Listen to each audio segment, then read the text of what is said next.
Alright, y'all know what it is. Y'all know what it's worth. Let's get this merch. Subscribe to the PDH Network. Alright, y'all see what's going on here? As y'all see the thumbnail, y'all read the title under the thumbnail. Yeah, this one right here is still dealing with no other than Chicago's Duke the Jeweler and how the HPD finally retrieves the footage from the hotel that Duke was staying at. Alright? Now, I know a lot of people in the comments like, why it took so long? Like, what was they doing? What's going on? HPD not doing their job. That's not the case. At first, they had no clue what Duke was staying at. They had no clue that Duke was visiting H-Town from Chicago. So based on that, they wouldn't know that he was staying at a hotel. They wouldn't know that he was there to vacation until further investigation, until further details come out. And yes, they end up retrieving the wallet. When they found the wallet, again, they see the ID. They see the ID say Chicago, Illinois. You know what I'm saying? On top of that, yes, there was also a card in there that said a licensed specialist at customizing jewelry. That was also a card that was in Duke's wallet as well that HPD had seen. Because HPD had no clue that Duke was a jeweler. You understand? Because I know I had a lot of people in the comments like, why they did not go back to the hotel to see about the Louis Vuitton bag that came up missing with all the jewelry in it. They had no clue that Duke was visiting H-Town from Chicago. So once they, of course, had to make a call to Duke's family to also notify them about what happened. And then they also gave them more detail about the reason why Duke was coming out to H-Town from Chicago. Of course, they let them know about the whole concert event that he was at, and they also seen social media as well. They seen who Duke was hanging with. You understand? That's the reason why they had to question Boosie and his associates. You understand? And also J.Prince Jr. and his guys as well. They want to understand the motive. They want to know who had something to do with this. Who had something to do, who had their hands in Duke the Jeweler untimely demise. Now, this is something that the police is investigating, and also something that his family and his business associates want to know as well. But before we get into it, as always, let's first pay our respects and say rest in peace to Duke the Jeweler, condolences to his family, and much love to all my folks in Chicago. Even on top of that, right, they had no clue that Duke even came out to H-Town with over $1 million in jewelry until the family let them know.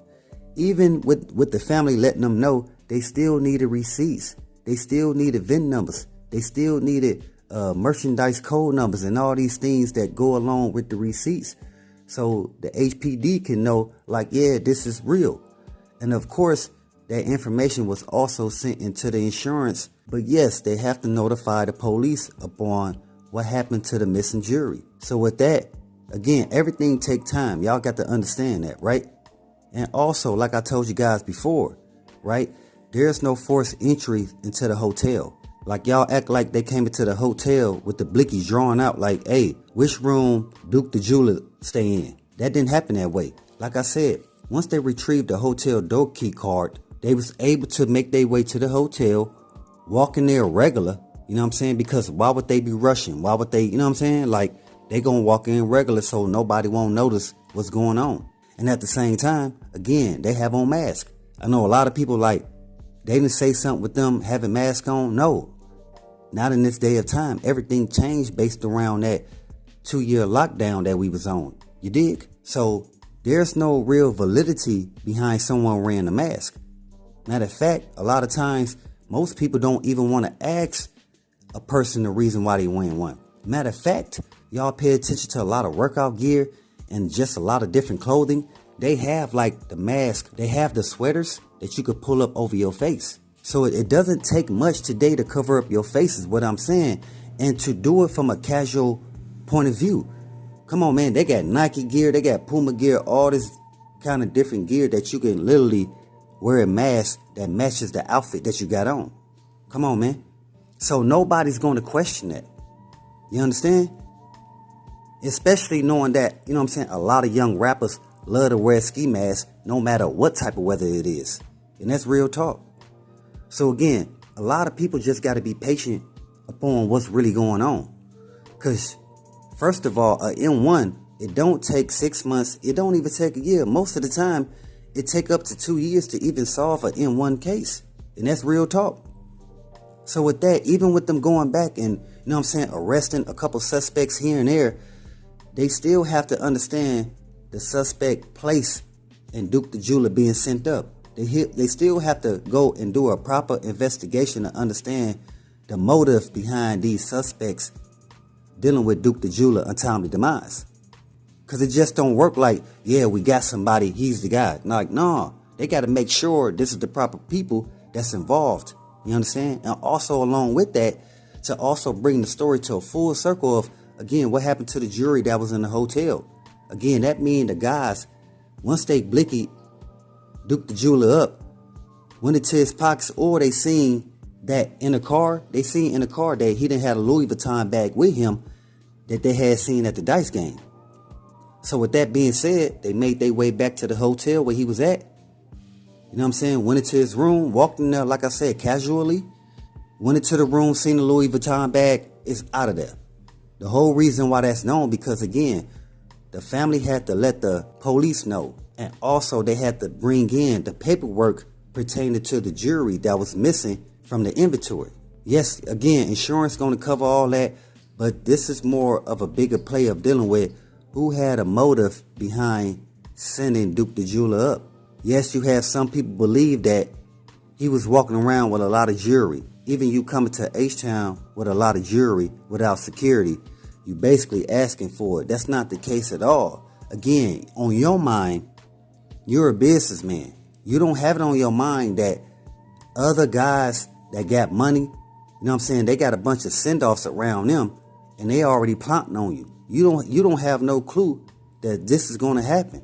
Again, especially when you enjoying yourself. You understand? You enjoying yourself at this event, this walkthrough. You go to a concert. You know what I'm saying? Y'all go out to eat. All type of things is going on during that weekend.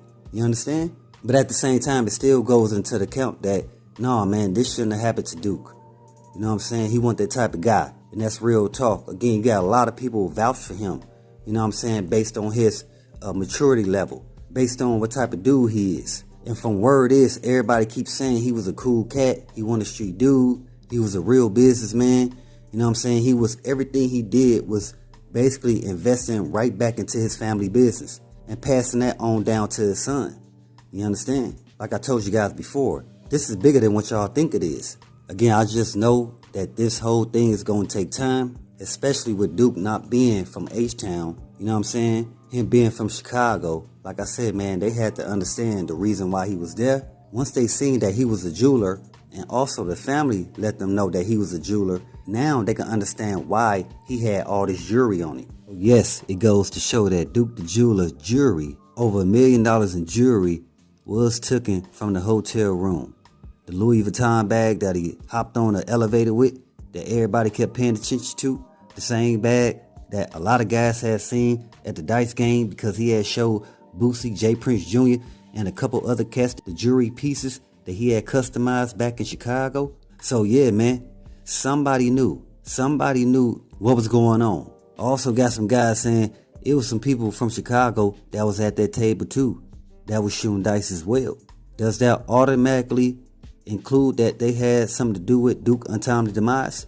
It could be possible. I'm not taking that away. So I just want people to be aware, pay attention, and stay focused. You feel me? Hey, but as always, y'all know what it is. Y'all know what it's worth. Let's get this merch. Subscribe to the PDH Network.